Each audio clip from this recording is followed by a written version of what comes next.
What has often been called the greatest finish in Olympic history took place in the Mexico City Olympics of 1968. It was hours after the marathon winners had finished their race when a lone runner from Tanzania entered the stadium to finish the race.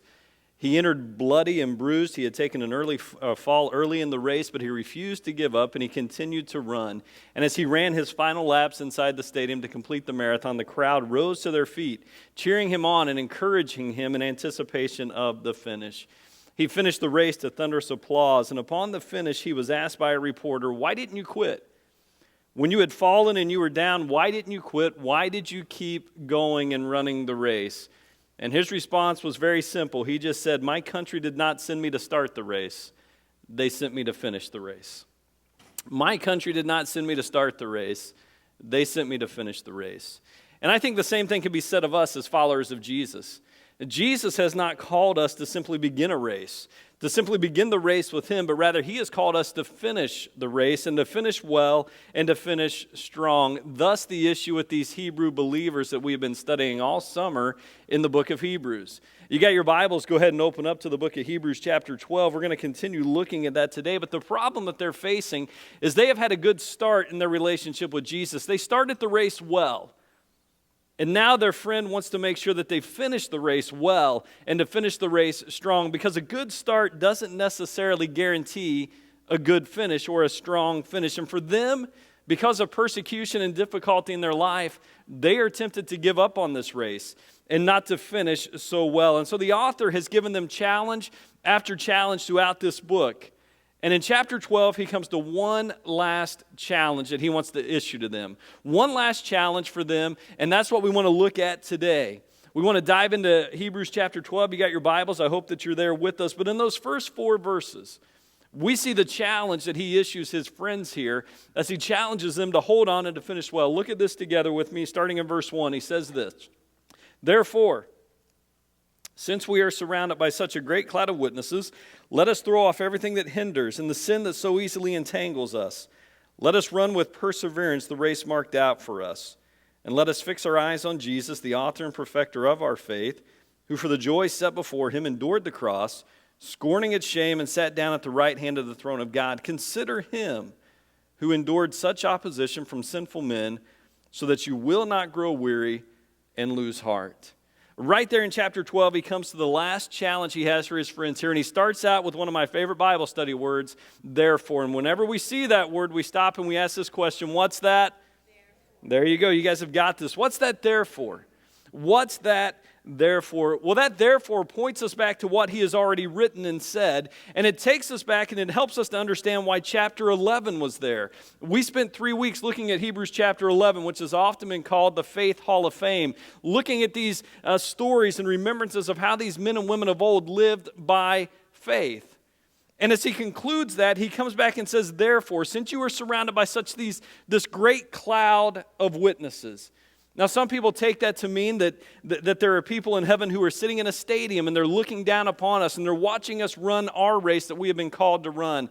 I'm not so sure that that's what he has in mind here. I think that when we're in heaven, we might have more important things to do, better things to do than to sit and to watch things taking place here on earth.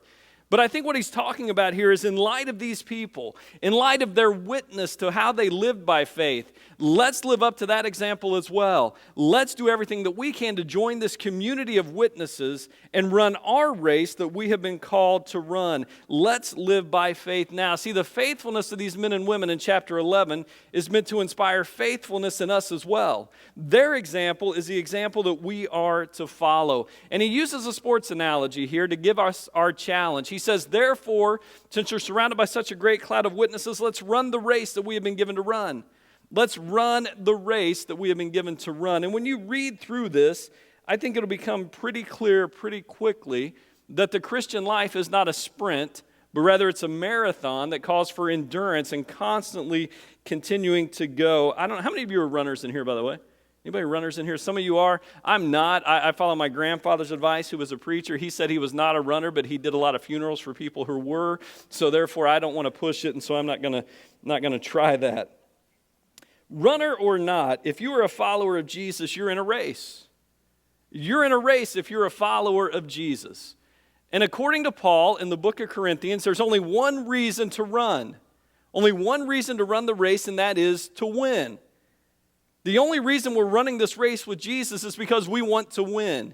And those of us who win, who remain faithful to the end, the prize is heaven, where we will be with God for all of eternity. So let me ask you this question before we go any further. Do you want to win this race? So if you're running to win, and I think that's where all of us are, there are certain things that we need to do. But here's the issue. When we look back at Hebrews chapter 11, the issue is that we don't live in the past, we live in the future, don't we?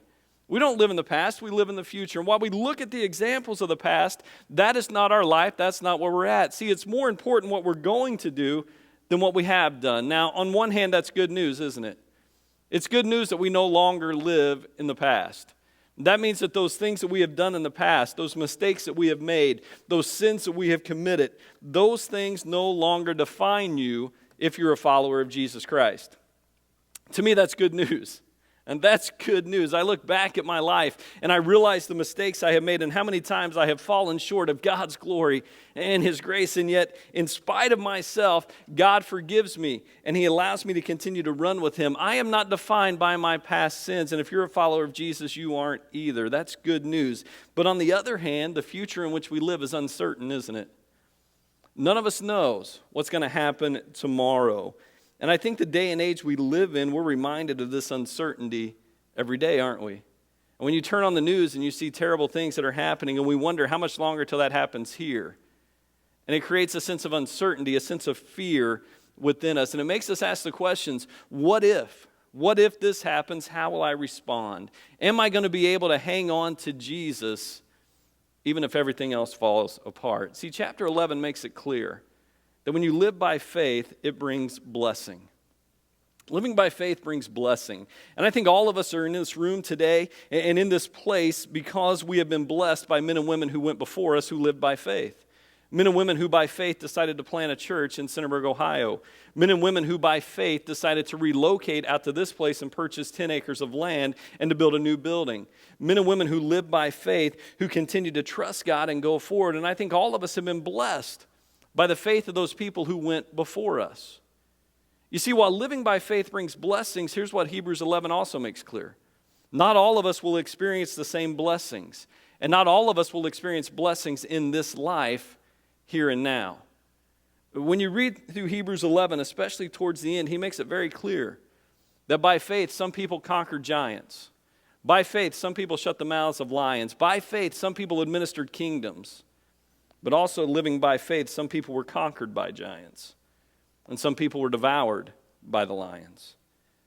You see, when we live by faith, we have no promise, no guarantee that everything in this life is going to go perfect. Everything in this life is going to go well. Sometimes when you live by faith, you shut the mouths of lions, but other times the lions devour you. None of us knows what's going to happen. And the reality is, all of us run different races.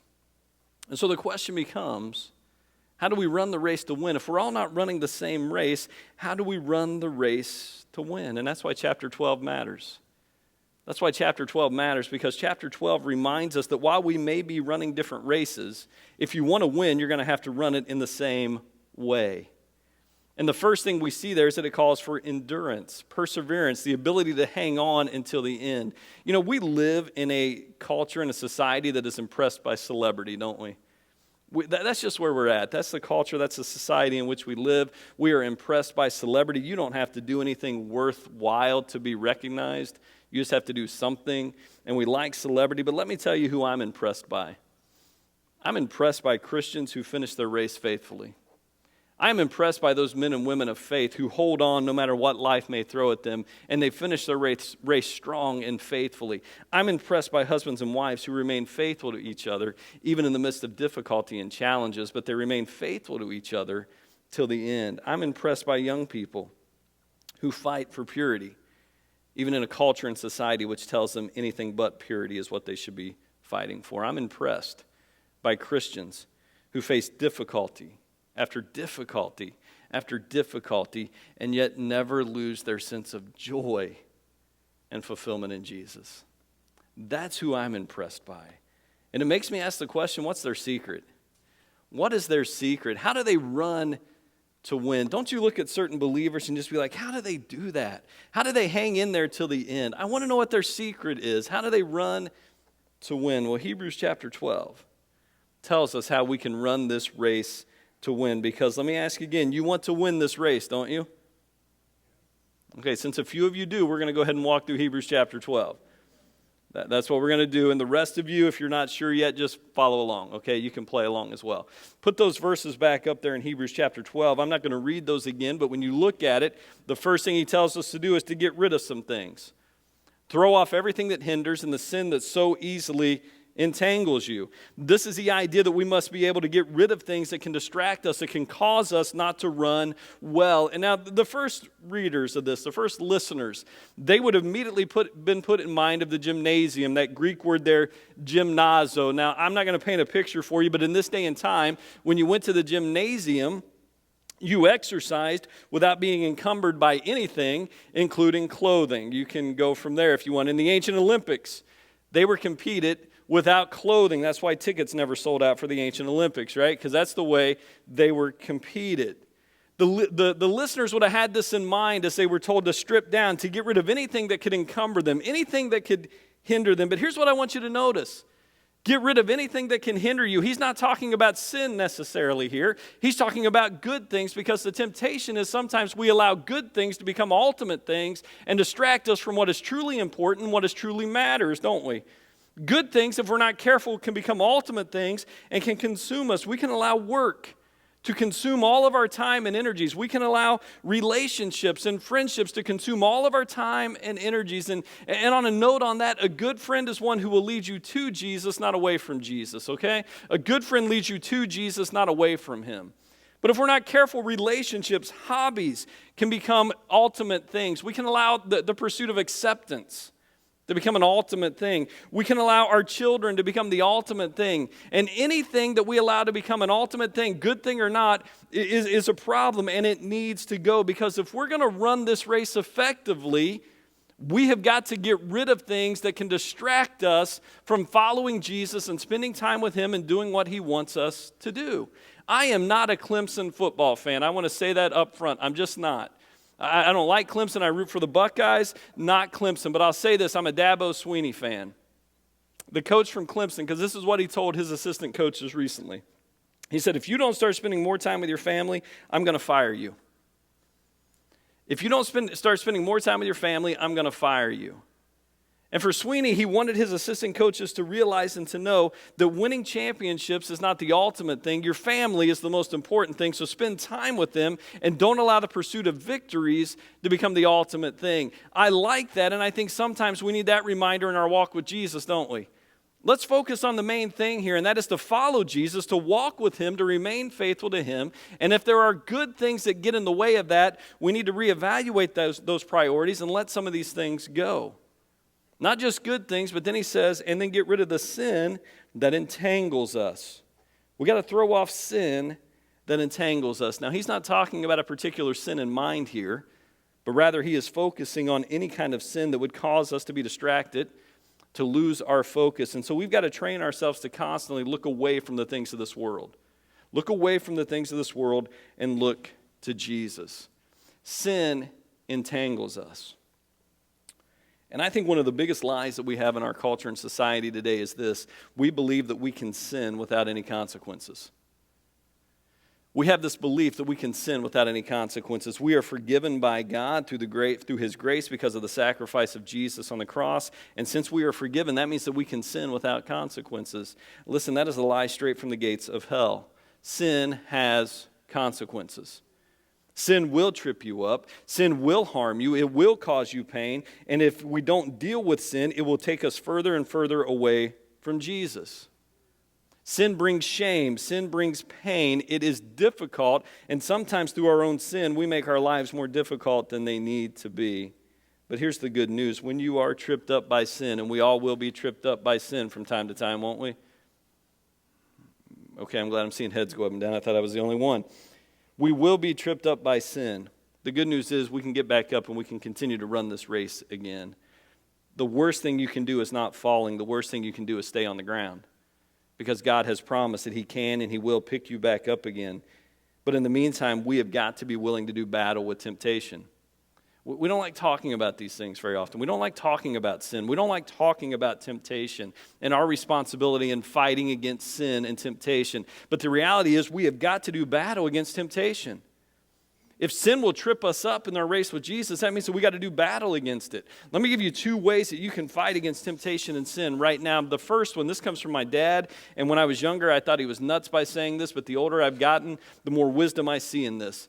The first thing you can do is refuse to allow yourself to be put in situations where you will be tempted. Refuse to allow yourself to be put in situations where you know you're going to be tempted. I mean, all of us know that there are certain places, certain relationships, certain people that we know that we should not be around because they are going to try everything they can do to trip us up, to knock us down, and we're going to be tempted to sin in there. And I don't think any of us are strong enough on our own to be able to overcome this temptation. And so let's start right off the bat by refusing to put ourselves in situations where we know we're going to be tempted. I mean, if you're struggling with alcohol, it makes no sense to go hang out in the bar, does it? You know, if pornography is an issue, maybe the computer needs to go from your house. Or maybe you need to find a way to filter that and to block it. There are things that we know that we struggle with, and every one of us knows what our struggle is, and it's different for all of us. But the key to not falling there is refusing to be put in that position in the first place. But the second thing, the key to overcoming sin, is not to try harder not to sin. Have you ever done that? You ever try harder not to sin? You're like, all right, I don't like doing this. I can't believe I did it again, so I'm going to try really, really hard not to do it again. Let me ask this, how's that go for you? Probably about the same as it goes for me. Not real well. Not real well. See, the key is not trying harder. Here's the key. It's spending more time with Jesus. Spend more time with Jesus. Allow His desires to become your desires. And then you'll find yourself in a better position to be able to fight against sin. Now, it sounds like I'm saying that this world is awful and we should not enjoy this world. That's not what I'm saying. There's a lot of things to enjoy about this world. Okay, a hot Krispy Kreme donut is one of those things that you can enjoy about this world, right? We enjoy when the Buckeyes win on September 28th over Nebraska. We're looking forward to that. We enjoy these things, but here's the challenge. Don't enjoy this present world so much that you begin to trade it for the eternal world that is yet to come. Don't find yourself so at home in this world that you no longer long for that heavenly world. See, if we're going to run to win, we got to focus on the destination to which we are headed, not so much on the journey that we are on. Look towards heaven and that prize. We got to get rid of some things that can trip us up. But then he tells us if we're going to run to win, we got to focus on Jesus. Look back at that. He says, look to Jesus, the author and perfecter of your faith. Focus on Him so that you will not grow weary and lose heart. And right there at the end of verse 3, sums up the entire issue that's going on in the book of Hebrews. They were growing weary, and they were losing heart in Jesus. These are men and women who are facing persecution for their faith. And the persecution that they are facing is causing them to grow weary, and they're tiring of waiting on God to act and to do something. They're growing weary of seeing people who were strong in their convictions walk away in the face of difficulty and persecution. They are weary, and they're losing heart. Do you ever grow weary on this journey with Jesus? Do you ever tire in the midst of difficulty? Do you ever find yourself saying, God, I just don't know if I can continue to do this? How much longer, God, are you going to put up with this stuff? Do you ever find yourself weary when you watch the news and you see what's going on in this world? If you ever find yourself weary, then you know what these people are dealing with. You know what they're dealing with. Listen, we know where we're headed to. We know that heaven is our prize and our home. But the journey to get there is difficult, and it can wear us out and cause us to grow weary. And if we're not careful, we can lose heart. I don't know about you, but I grow weary at times. I grow weary when I watch the news and I see sometimes that evil seems to be winning. It causes me to be weary when I see children who are harmed. I grow weary when I see our brothers and sisters around the world who are suffering for the faith, some of them being killed because of their belief in Jesus. I grow weary when I see people who I thought were rock solid in their faith with Jesus begin to walk away and abandon Him. The last couple weeks, an author by the name of Josh Harris, who rose to popularity and fame in the last decade with his views on dating, decided that he was done with Jesus and was going to walk away from him. This past week, I read about the worship leader from Hillsong Church who said he's not so sure that he believes in Jesus anymore. Here's a man who has led thousands to worship God saying, I don't believe in Jesus anymore, and has begun to walk away. That causes me to grow weary. It causes me to grow weary. And I'm like, what is going on? And I think this is why it's so important that we look to Jesus. We look to Jesus, which, by the way, the ancestors who went before us did not have that luxury to do, but we do. We can look to Jesus, the author, the perfecter of our faith. It's this idea that Jesus finished what he started. He finished strong. And it's proof to us that if we hold on, we too will be richly rewarded if we endure. Why do you need to tell people to endure hardship?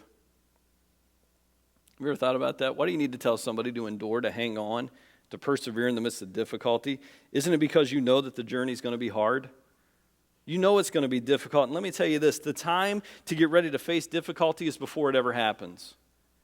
You need to be ready to face difficulty before it ever happens. You have to make this declaration, I am running to win, so therefore I will not be defeated. I am running to win, so I will not be defeated by this world. And by the way, that's the promise that you have as Christians. If you hang on to Jesus, this world will not defeat you. I don't know about you, but sometimes knowing the end and how this story ends and how this race ends helps me to endure and to hang on in the midst of difficulties. It was about 3 years ago. Mason, my son, and I were watching the Ohio State-Michigan game, and it's the one that went to overtime. And Mason was so nervous, such a nervous wreck in that game, that he was hiding behind the chair in the house while the game was on because he could not bring himself to watch it. Now, recently, we have watched that game again on replay. And you know what? He's not anxious at all. He's sitting on the couch enjoying the game. You know why?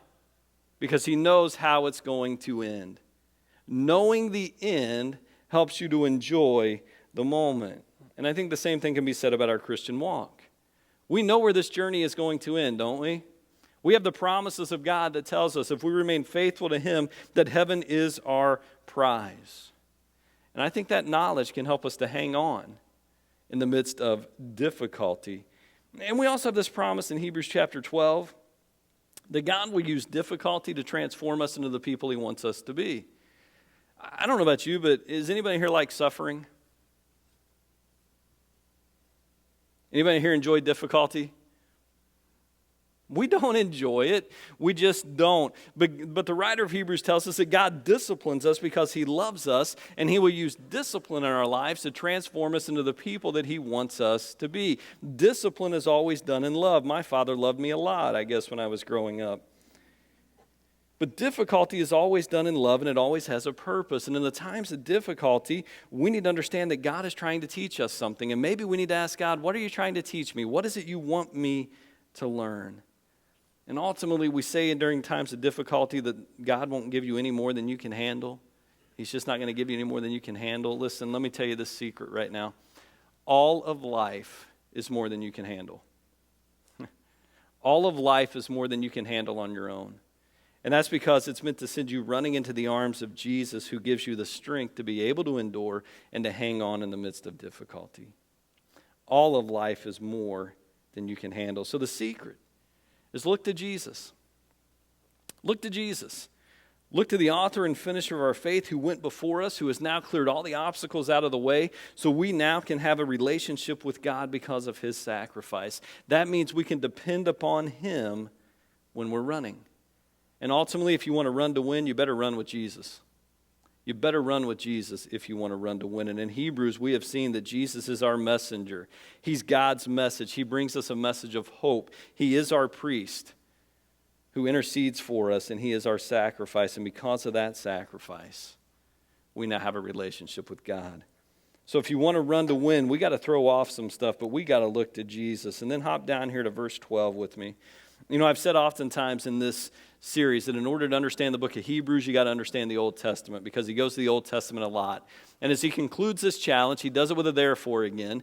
He comes back to it and he quotes from the Old Testament. He quotes from the book of Isaiah and the book of Proverbs. So let's look at what he says here. This comes out of the Message paraphrase, and I like the way it says here. Okay, so don't sit around on your hands. No more dragging your feet. Clear the path for long-distance runners, so no one will trip and fall, so no one will step in a hole and sprain an ankle. help each other out, and run for it. This is a quote from the book of Isaiah. The NIV says, strengthen your weak arms and your feeble knees. Strengthen yourself. It's a quote from Isaiah chapter 35, and Isaiah's message is all about times of difficulty, what we do. And in times of difficulty, we look to God, and we keep hoping and trusting in His promises and in His salvation. And I've said it before, I'll say it again. We worry and we get anxious because we don't know the promises of God. We need to commit the promises of God to memory so we can have something to hold on to in the midst of difficulty and trying times. Something to hope in, something to hold on to. But then he goes on to quote Proverbs chapter 4. Talking about clearing the path so that nobody gets hurt. And this is a reminder here that we're all running together. We don't run alone, but rather we're here to help one another. We're all in this together. We're all headed to the same place. We may run different races, but we need to help each other to be able to win. I got to be honest, there are times when I grow weary and I'm not sure that I can go on. And I need help. And I'm grateful that I have men and women around me who are willing to pray for me, to hold me accountable, to help me on this journey. This past Thursday night, I met with our elders, and we spent time praying for each other specifically. And I appreciate that, and I'm encouraged by that. And if you don't have anybody in your life that's willing to pray for you, you're really making this race a lot more difficult than it needs to be. You need to find men and women who can come into your life and can help you to run this race, because according to Mr. Rogers, not only is it a beautiful day in the neighborhood, but what matters most is helping others to win, even if it means we have to slow down occasionally. We're all running together. And we need to look out for the good of each other and make sure that we're helping others as well. But ultimately, don't forget that we don't run alone, because we're running with God. We run with God. And God will be able to carry us. He will help us to sustain us when we don't think we can go on. And when you run with God, you have a promise that you're running to win.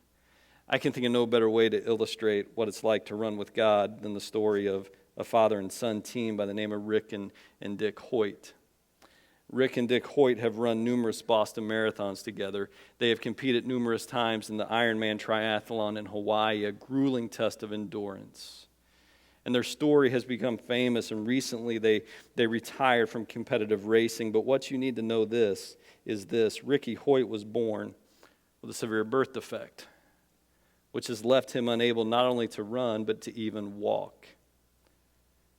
And he asked his father, he said, Dad, I would like to compete in races. Would you help me? And I want you to watch this video. I'm not sure about the quality of the video, but I want you to watch it, and you'll see the lengths that a father goes to help his son to run. I watched that with my kids this week, and I wanted them to know how much a father loves his children. And I said, you have a father that will do anything for you, but I'm not running a marathon. Not running a marathon. But you have a Father in heaven who is willing to take you in His arms and to carry you across that finish line to that heavenly reward. So therefore, since we are surrounded by such a great cloud of witnesses, let us throw off everything that hinders and the sin that so easily entangles us, and let us run with perseverance the race marked out for us. And let us keep our eyes on Jesus, the author and perfecter of our faith, who for the joy set before Him endured the cross, scorning its shame, and sat down at the right hand of the throne of God. Let us consider Him so that we will not grow weary and lose heart. We run to win, so therefore we need to run with God. Will you pray with me?